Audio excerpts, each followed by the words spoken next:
Hey guys, I'm here to compare these two V-mount batteries. We have the 95 by Moman and Andycine 95. So let's go ahead and flip this camera around and take a closer look. All right, so we have our two batteries here, the Andycine and the Moman 95, both of them 95 watt hour batteries. So let's look at the differences here. We'll start with the Andycine. So Andycine, the form factor is small. It's a little more narrow than the Moman was, which I actually prefer. I kind of like these ridges. I don't know why, it's just aesthetic.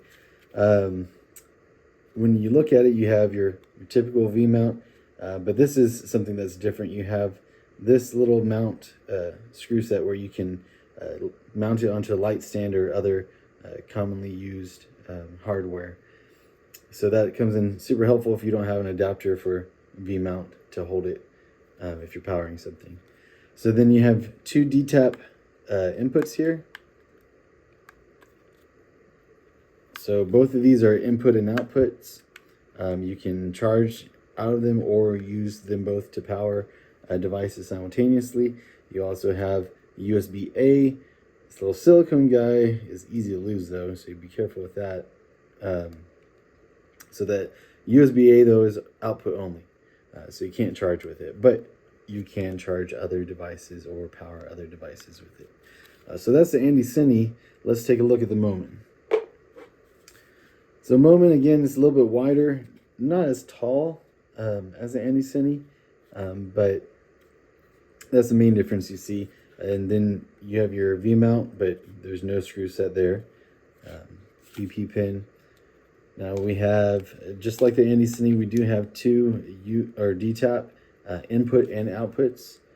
Now they're on either side instead of on the top. And then on the top here you have two USB ports. So if you need more USB ports, this is maybe the one to go for. But again, 95 watt hour, they are the same power. We have the indicator light here. This I actually prefer over the Andycine. You see there's 5 indicators, so that means that's 20% per one. So I can look at it quickly and know 60%. For me, my brain, that helps a little bit. But overall, I would probably go with the Andycine still. I like the form factor a little bit more. I don't love the wide battery, and having this little extra way to mount things is nice for my uses. So this is the one I would go for, Andycine.